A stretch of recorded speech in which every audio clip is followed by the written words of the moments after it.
The icy wind cut through Ethan's thin jacket as he trudged down the cracked sidewalk of Main Street. It was late afternoon, the sun sinking toward the horizon, casting a pale orange glow over the small town. The festive cheer of Christmas lights strung up in shop windows and along lampposts contrasted sharply with the gnawing emptiness in his stomach. Ethan had been walking for hours, trying to clear his mind after yet another rejection email. Months ago, he had been employed at a modest logistics company, not wealthy but comfortable. Then, the unexpected hit. The company downsized and eventually shuttered, leaving him out of work. Despite his best efforts, resumes, and phone calls, he had yet to land a new job. His savings had dried up, his bills piled high, and tonight, all he had to his name was a crumpled $5 bill in his wallet.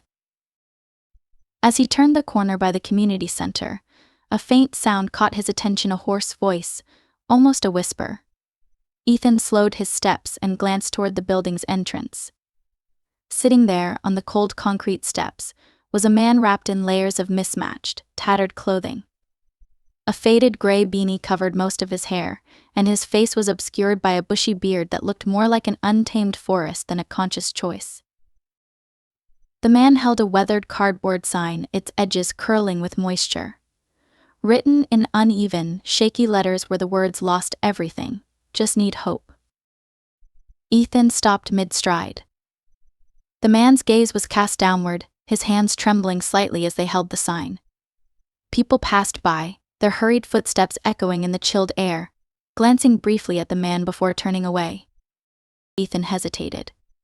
He didn't have much to give, not with his own struggles weighing heavily on his shoulders. But something about the man struck a chord, perhaps the quiet way he held himself, or the vulnerability in his stooped shoulders. Without fully realizing it, Ethan's hand went to his pocket, brushing against his wallet. He opened it slowly, almost reluctantly. The single $5 bill stared back at him. That was supposed to buy dinner, a can of soup, or maybe some instant noodles. He frowned, feeling the familiar tug of anxiety. Was it foolish to give this away? Could he afford to? Before he could talk himself out of it, Ethan approached the steps and crouched down to the man's level. "Hey there," he said, his voice soft but steady. The man looked up, his weary eyes locking onto Ethan's. They were an unusual shade of gray, almost silver, and they held a deep exhaustion that seemed to stretch beyond mere hunger or cold. "I don't have much," Ethan began, pulling out the bill and holding it between his fingers. "But maybe this can help." The man blinked, his expression shifting from confusion to astonishment. "You're giving me your last $5? His voice was gravelly, as if he hadn't spoken in days. Ethan nodded, feeling a flush of embarrassment. "It's not a lot, I know, but I don't know, maybe it'll make today a little easier for you." For a moment, the man just stared at him, as if trying to comprehend the gesture. Then he took the bill, his rough fingers brushing against Ethan's. "Thank you," he said, his voice thick with emotion. "You didn't have to do this." Ethan shrugged, trying to downplay it. "It's not a big deal. You probably need it more than I do." The man shook his head, a small, almost incredulous smile tugging at the corners of his lips. "Most people just walk by. You didn't." There was a silence between them, but it wasn't awkward. It was as if the two men, each grappling with their own challenges, understood each other in some unspoken way. "What's your name?" Ethan asked. The man hesitated before answering, as if he hadn't been asked that question in a long time. "Robert. You." Ethan. He sat down on the step next to Robert, feeling the cold seep through his jeans. "So, how'd you end up out here?" Robert exhaled slowly, his breath visible in the frigid air. "It's a long story," he said, glancing at the sign in his hands. "I wasn't always like this. Had a good job, money, everything people think matters. But somewhere along the way, I lost. I don't know, the things that really matter." Ethan tilted his head, curious but not wanting to pry. "What do you mean?" Robert looked at him, his silver eyes filled with a quiet intensity. "I spent years chasing success, building a career, growing my bank account. But the more I climbed, the more I lost sight of people. Friends, family, myself. By the time I realized it, I'd burned every bridge. Walked away from it all. Ethan frowned. You gave it up? Everything. Robert chuckled. The sound dry and brittle. You make it sound crazy. Maybe it was. But I needed to strip it all away to see if there was still any good left in the world. Or in me. Ethan was struck by the honesty in Robert's voice. He hadn't expected such a raw, candid response. And? Have you found what you're looking for? Robert's gaze softened. I'm still looking. But tonight he held up the $5 bill, his hand trembling slightly. I think I might have found a piece of it. Ethan didn't know what to say. He felt both humbled and perplexed by Robert's words. Could such a small act of kindness really mean that much? I hope you do find it, Ethan said after a pause, his voice earnest. Whatever you're searching for. Robert studied him for a moment, then nodded. And I hope you find whatever you're searching for too, Ethan. They exchanged a small smile, the kind shared by strangers who might never meet again but whose lives had intersected in a meaningful way. Ethan stood, brushing off the back of his jeans. Take care of yourself, Robert. You too, Robert replied, clutching the $5 bill as if it were something far more valuable. As Ethan walked away, his thoughts were a swirl of emotions. He felt lighter somehow, as if the weight of his own troubles had been momentarily lifted. Yet he couldn't shake the feeling that there was something more to Robert than met the eye. When Ethan reached his apartment, he pulled his thin blanket over himself and drifted off to sleep, unaware that the simple gesture he had made that day would soon ripple into his life in ways he could never have imagined. The sun filtered weakly through Ethan's window the next morning, its pale light doing little to warm the drafty room. He woke up groggy, the cold having settled deep into his bones overnight. Wrapping his threadbare blanket around his shoulders, he shuffled to the kitchen, only to be greeted by the sight of his nearly empty fridge. The rice he'd finished last night had been his last proper meal, and the milk jug was nearing its expiration date. Ethan sighed, running a hand through his unkempt hair. He checked his phone out of habit, though he wasn't expecting much. Sure enough, there was nothing new. No responses to his job applications. No calls from potential employers. He felt the familiar pit of worry settle in his stomach. He reached into his coat pocket for his wallet, remembering the crumpled $5 bill he had given to Robert. It was strange to think how much comfort that tiny amount had given him, knowing it was there for one more meal. Now, though, it was gone. He didn't regret his decision, but he felt the weight of it more acutely this morning. I'll figure something out, he muttered to himself, as if the words alone could summon a solution. He dressed quickly in his warmest clothes, layers of shirts and sweaters, and headed out to check the community job board at the library. It wasn't much, but sometimes small gigs popped up: yard work, cleaning, or odd jobs that could buy him another few days of groceries. As he opened his apartment door, however, he froze. Sitting on the worn welcome mat was a thick, sealed envelope with his name written in neat, looping cursive. There was no address, no stamp, no indication of who had left it there. Frowning, Ethan crouched to pick it up. His fingers tingled with the cold as he ran them over the smooth paper. The envelope was heavier than he expected. He glanced down the hallway, but it was empty. Whoever had delivered it was long gone. Curiosity tugging at him, he tore the envelope open. His breath caught in his throat as he pulled out its contents, an enormous stack of crisp $100 bills. The edges of the paper were sharp and pristine, as if they had just been printed. His hands trembled as he quickly counted the bills. 10, 20, 50, 100. His heart pounded as the total dawned on him: $10,000. Ethan staggered back, leaning against the doorframe. His first instinct was disbelief. There had to be some kind of mistake. Why would anyone leave this kind of money for him? It didn't make sense. Beneath the stack of cash was a small slip of paper. He unfolded it hastily, hoping for an explanation, but it was blank: no message, no signature, nothing. For a moment, he just stood there, his thoughts swirling in a chaotic mix of confusion, fear, and exhilaration. $10,000. That was enough to pay his rent for months, clear some of his mounting debts, and even buy himself groceries without worrying about the price of each item. But the question lingered: where had it come from? And why? Ethan carried the envelope inside, locking the door behind him. He placed the money on his small kitchen table, staring at it as though it might vanish if he looked away. A dozen scenarios ran through his mind.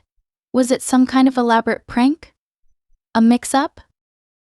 Then he thought of Robert. Could it be connected to him somehow? It seemed unlikely. The man had been sitting on the community center steps with nothing but a cardboard sign and layers of old clothing. Yet the timing was suspicious. Ethan couldn't shake the idea that the two events were linked. He laughed at himself, shaking his head. "You're being ridiculous," he muttered. Robert didn't have a dime to his name. Still, Ethan couldn't ignore the uneasy feeling in his gut. He resolved to use the money cautiously, at least until he understood where it had come from. He started by paying his overdue rent, bringing him a much-needed sense of relief. After that, he headed to the grocery store, finally allowing himself to buy the fresh fruits and vegetables he hadn't been able to afford in weeks. On his way back, he spotted his neighbor, Mrs. Delgado, standing outside her door with a distressed look on her face. She was a single mother raising two young boys, and Ethan often saw her carrying bags of groceries while balancing a toddler on her hip. "Everything okay?" he asked, pausing in front of her. She sighed, brushing a strand of hair from her face. "Not really. I just found out my benefits won't come through for another week, and I'm completely out of food. I don't know how I'm going to feed the boys until then."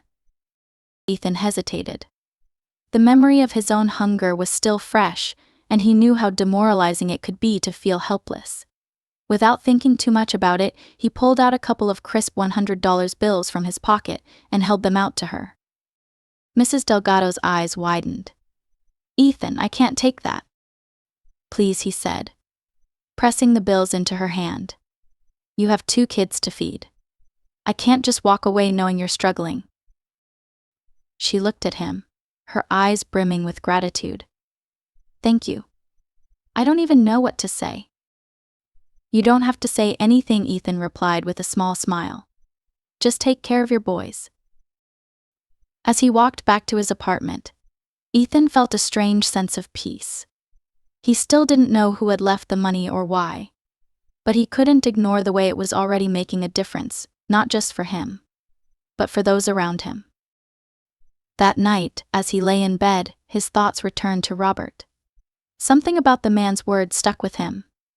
"I needed to see if there was still any good left in the world." Ethan couldn't shake the feeling that the mysterious gift of $10,000 might be connected to that moment on the community center steps.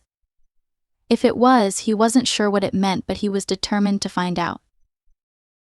Ethan's days began to brighten, though the mystery of the envelope lingered in the back of his mind. The money had given him a reprieve from the constant weight of survival. His rent was current, his pantry was stocked, and the knot of anxiety that had lived in his chest for months had started to loosen. Yet, every time he spent $1, he couldn't help but wonder about its origin. Despite his newfound stability, Ethan's curiosity grew stronger. The encounter with Robert gnawed at him in subtle ways. He found himself replaying their conversation, dissecting Robert's words and the look in his eyes. There was something deeper there, something he hadn't fully understood in the moment.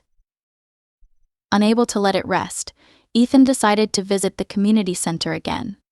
The air was sharp with cold, his breath forming small clouds as he made his way down the familiar street. He reached the steps where Robert had been sitting and scanned the area. To his disappointment, the steps were empty. There was no sign of the man with the gray beanie and weary eyes. Ethan went inside and approached the front desk, where a cheerful woman was organizing flyers for an upcoming food drive.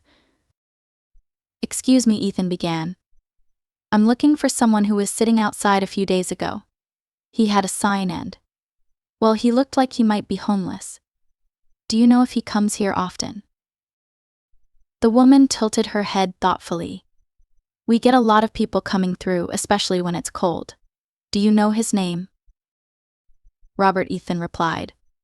Older guy, gray beanie, scruffy beard. Her expression softened with recognition. Oh, I know who you mean. He's been around a few times. Quiet guy, keeps to himself. But he's not here today. You might try the shelter down on Maple Street. A lot of folks head there when it gets too cold to stay outside. Ethan thanked her and left, a mixture of hope and uncertainty swirling in his chest. He followed her suggestion, making his way to the shelter. The building was modest, with a hand-painted sign above the door that read Hope Haven. Inside, the warmth hit him immediately, along with the sound of voices and the smell of coffee. A volunteer greeted him at the entrance. Can I help you?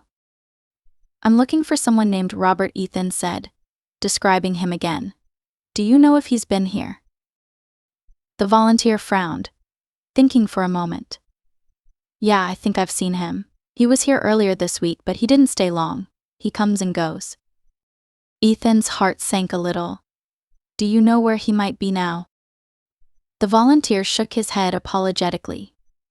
Sorry, I don't. But if he shows up again, I can pass along a message.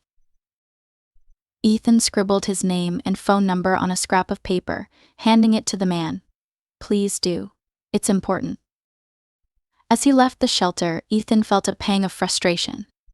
He had hoped to find answers today, but instead he was left with more questions. Who was Robert, really? And why couldn't he shake the feeling that their brief encounter had been far more significant than he realized? What Ethan didn't know was that Robert had been watching him the entire time. From across the street, Robert stood near the entrance of a small coffee shop, his hands buried deep in the pockets of a worn coat. He had seen Ethan approach the shelter and speak with the volunteer. For a long moment, Robert simply watched, his silver-gray eyes unreadable. The truth was, Robert had been keeping tabs on Ethan since their meeting. It wasn't out of suspicion, but rather a deep curiosity and a flicker of hope he hadn't felt in years. Ethan's selfless gesture had stirred something in Robert that he thought he'd lost a belief in genuine kindness. Robert had once been a man of immense wealth and power. As the CEO of a successful tech company, he had spent decades building an empire. But with success came isolation. Over time, he became consumed by the relentless pursuit of profit, surrounding himself with people who valued him only for his status. The more he achieved, the more hollow he felt. One day, Robert walked away from it all. He sold his company, donated most of his fortune, and disappeared from the world he had once dominated. For the past 2 years, he had been living as a drifter, moving from city to city, observing humanity from the fringes. He wanted to see if people were capable of true compassion when there was nothing to gain. Most of what he encountered was apathy, people walking past him without a second glance, or offering a few coins out of obligation rather than empathy. But Ethan had been different. The young man had given Robert his last $5, despite clearly struggling himself. It was a small act, but it had struck Robert deeply. For the first time in years, he felt a glimmer of faith in humanity returning. Robert had arranged for the envelope of money to be delivered anonymously, curious to see what Ethan would do with it. He had expected the young man to keep it all for himself, perhaps use it to escape his own financial troubles. But when Robert learned that Ethan had used part of the money to help a struggling neighbor, he felt something shift within him. Now, as Robert watched Ethan walk away from the shelter, he knew it was time to step out of the shadows. He wasn't entirely sure why he had chosen Ethan for this unusual experiment, but he felt an undeniable pull toward the young man's honesty and humility. With a quiet resolve, Robert turned and began following Ethan down the street. It was time for the truth to come out. Ethan stopped at a small diner on the corner of Maple Street, his hands stuffed into his coat pockets to fend off the cold. The smell of coffee and frying bacon wafted through the air as he pushed open the door, the bell above it jingling softly. It wasn't a place he visited often, but he felt a pull to step inside, as though a warm meal and a moment to collect his thoughts might help clear the haze of unanswered questions. The diner was quiet, the late morning rush having come and gone. A few patrons sat at booths, sipping coffee or reading newspapers. Ethan chose a small table by the window and ordered the cheapest meal on the menu, a short stack of pancakes and a cup of black coffee. He stared out at the street while he waited, his mind swirling with thoughts of Robert. Every detail of their brief conversation played on a loop, and the more Ethan thought about it, the stranger it seemed. Robert's words, his tone, even the way he had looked at Ethan, it all felt too deliberate, as if there had been something unspoken beneath the surface. The bell above the door jingled again, but Ethan barely noticed until a shadow fell across his table. He looked up to see Robert standing there, his hands stuffed into the pockets of his coat, his beard looking even scruffier than Ethan remembered. "Mind if I sit?" Robert asked, his voice calm but cautious. Ethan blinked in surprise. "Robert? What are you doing here?" Robert smiled faintly and pulled out the chair across from him. "I was hoping we could talk." Ethan's confusion only deepened, but he gestured for Robert to sit. The older man lowered himself into the chair, his movements deliberate, as though he carried some invisible weight. "I went looking for you," Ethan said after a moment. "At the community center. The shelter. I didn't think I'd actually find you." Robert's expression flickered with something unreadable, and he nodded. "I know, I saw you." Ethan tilted his head, baffled. "You saw me?" Robert leaned forward slightly, resting his elbows on the table. "I've been keeping an eye on you, Ethan. Ever since the day we met." The pancakes arrived, and Ethan barely acknowledged them. His appetite vanished as he stared at Robert, trying to make sense of what he was hearing. "What are you talking about?" Ethan asked. "Why would you be watching me?" Robert hesitated, choosing his words carefully.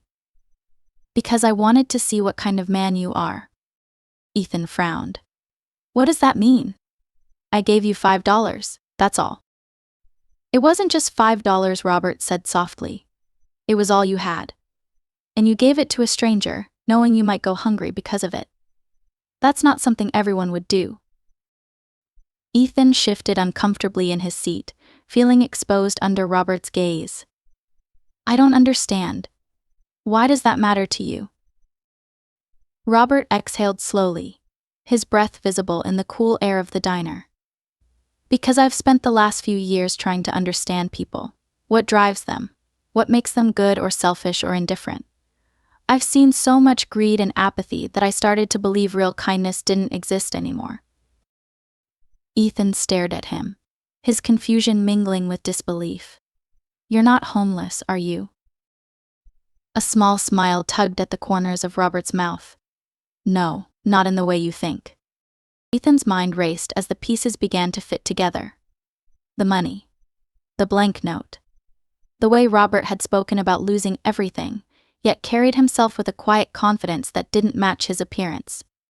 "Who are you?" Ethan finally asked. Robert's smile faded, and he leaned back in his chair. "My name is Robert Albright. A few years ago, I was the CEO of a company called Albright Innovations. We developed software for the finance industry."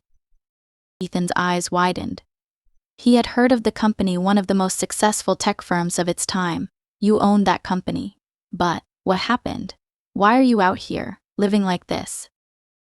Robert's gaze turned distant, his voice tinged with regret. "I had everything people think matters: money, power, influence. But the higher I climbed, the more I lost. Friends, family, my own sense of purpose. I became surrounded by people who only cared about what I could give them. It's not who I was. So I walked away, sold the company, donated most of the money. I needed to get away from the noise and figure out if there was anything left worth believing in." Ethan struggled to process what he was hearing. "So you've been pretending to be homeless? Why?" Robert's silver-gray eyes met his, steady and unflinching. "To see if people would help someone who couldn't offer them anything in return. To see if there was still goodness in the world. Most people ignored me. A few gave spare change without looking me in the eye. But then I met you."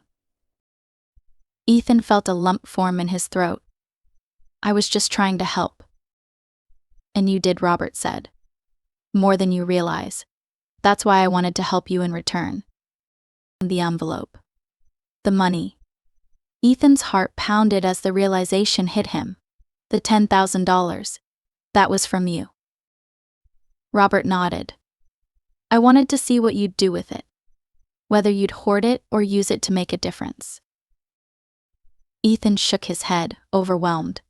Why me? I'm nobody. Just some guy who's trying to get by. You're more than that, Ethan, Robert said. You're the kind of person who restores faith in people like me. Ethan sat back in his chair, his thoughts a whirlwind. He didn't know what to say, how to respond to the weight of what Robert had just revealed. The man who had seemed so broken and lost was, in reality, someone who had chosen to leave everything behind in search of something deeper. I don't know if I deserve this, Ethan said finally, his voice barely above a whisper. Robert smiled. A genuine warmth in his expression. You deserve more than you realize. And if you don't believe me, just look at what you've already done with what you've been given. That's all the proof I need. The two men sat in silence for a moment, the weight of their shared understanding settling between them. For the first time, Ethan felt like he wasn't just a struggling man trying to survive, he was part of something larger, something meaningful. Thank you, Ethan said at last, his voice thick with emotion. Not just for the money, for believing in me. Robert reached across the table and placed a hand on Ethan's shoulder. No, Ethan, thank you. For giving me a reason to believe again. The winter air felt sharper as Ethan and Robert stepped out of the diner together, but somehow, it no longer stung the way it had earlier. Their conversation lingered in Ethan's mind, filling him with a mix of awe and gratitude. As they walked down the quiet street, Robert's words from the diner replayed in his head, you're the kind of person who restores faith in people like me. I still can't wrap my head around it, Ethan admitted, pulling his coat tighter against the chill. You gave up everything just to see if people were still good. I don't know, it's incredible but also kind of terrifying. Robert chuckled softly, his breath fogging in the cold air. It wasn't easy, I'll admit that. There were days I questioned if I'd made the biggest mistake of my life. But then I started to realize how much I'd been missing. Real conversations, real connections. Things you can't put a price on. Ethan glanced at him, trying to imagine what it must have been like to walk away from a life of wealth and power. He couldn't decide whether Robert was the most idealistic person he'd ever met or the most stubborn. So what now, Ethan asked. You found what you were looking for, right? Faith in humanity, or at least in me. What happens next? Robert's steps slowed, his hands buried deep in his coat pockets. That's what I've been thinking about. I've spent so much time searching that I'm not sure what comes after. But meeting you, it's reminded me that I don't have to do it alone. Ethan furrowed his brow. What do you mean? I have an idea, Robert said, turning to face him. And I think you might be the perfect person to help me with it. Ethan stopped, confused but intrigued. What kind of idea? Robert's expression softened, a small smile tugging at the corners of his lips. It's a foundation. Something that could help people who are struggling, like you were and like I've seen so many others, but not just with money, with opportunities, guidance, real support. Something that doesn't just throw money at problems but fosters genuine change. Ethan stared at him, stunned. You want me to help you with something like that? Robert nodded. You're exactly the kind of person I need. Someone who knows what it's like to struggle, but who still chooses kindness. Someone who sees people for who they are, not what they can give you. The enormity of Robert's words hung in the air, and for a moment, Ethan wasn't sure how to respond. He had spent so much time just trying to survive that the idea of being part of something bigger, a mission to help others, felt almost too good to be true. I don't know if I'm qualified for something like that, Ethan said finally. I mean, I'm just a guy who barely got through college and lost his last job. Robert placed a hand on Ethan's shoulder, his grip firm but reassuring. The way I see it, qualifications aren't what matter here. Heart does. And you have that in spades. Ethan felt a lump form in his throat. He wasn't used to hearing someone speak about him with such confidence. I'll think about it, he said, his voice barely above a whisper. That's all I ask, Robert replied, his tone gentle. The two men continued walking, the conversation shifting to lighter topics. Robert shared stories from his time as a CEO, peppered with dry humor and reflections on the lessons he had learned. Ethan, in turn, talked about his dreams he had all but forgotten during his months of struggling to get by. They ended the evening exchanging phone numbers, with Robert promising to be in touch soon. In the weeks that followed, Ethan found himself drawn to the idea of working with Robert. The money from the envelope had allowed him to stabilize his life, but the opportunity to do something meaningful, something that could help others, lit a fire in him he hadn't felt in years. He began volunteering at a local shelter, using his free time to connect with people who were struggling in ways he now understood all too well. True to his word, Robert called. The two began planning in earnest, brainstorming how the foundation would operate and who it would serve. They envisioned a network of resources housing assistance, job training, mental health support, all designed to empower people to rebuild their lives. Ethan couldn't believe how quickly the vision took shape, and before long, they had a name for it, the Second Chance Initiative. The day the foundation officially launched, Ethan stood beside Robert at a modest ribbon-cutting ceremony in front of the first community center they had funded. A small crowd had gathered, many of them people Ethan had met through his volunteering. He spotted Mrs. Delgado in the front row, her two boys beaming as they held a handmade sign that read, "Thank you, Ethan and Robert." As the ribbon was cut, applause filled the air, and Ethan felt a swell of pride and gratitude he hadn't experienced in years. He turned to Robert, who was smiling quietly beside him. "This wouldn't have happened without you," Ethan said, his voice thick with emotion. Robert shook his head. "No, Ethan. It wouldn't have happened without us." In the months that followed, the Second Chance Initiative grew beyond what either of them had imagined. Ethan became a key figure in the organization, using his story to inspire others and connect with those in need. Robert, meanwhile, found a renewed sense of purpose, pouring his energy into creating programs that could truly make a difference. Their work transformed countless lives, but it also transformed them. Ethan discovered a strength and confidence he hadn't known he possessed, while Robert rediscovered the joy of human connection and the power of compassion. One evening, as they sat in the office they now shared, Ethan looked at Robert and said, "You know, I never thought giving away my last $5 would lead to all of this." Robert chuckled, his silver eyes glinting with warmth. "Funny how the smallest acts can spark the biggest changes." Ethan nodded, a smile spreading across his face. "Yeah. I guess kindness really does come full circle." Outside their window, the city buzzed with life, and for the first time in years, both men felt truly at peace. They had found not only the goodness in others but also the best in themselves, and in doing so, they had built something that would carry that goodness forward for years to come.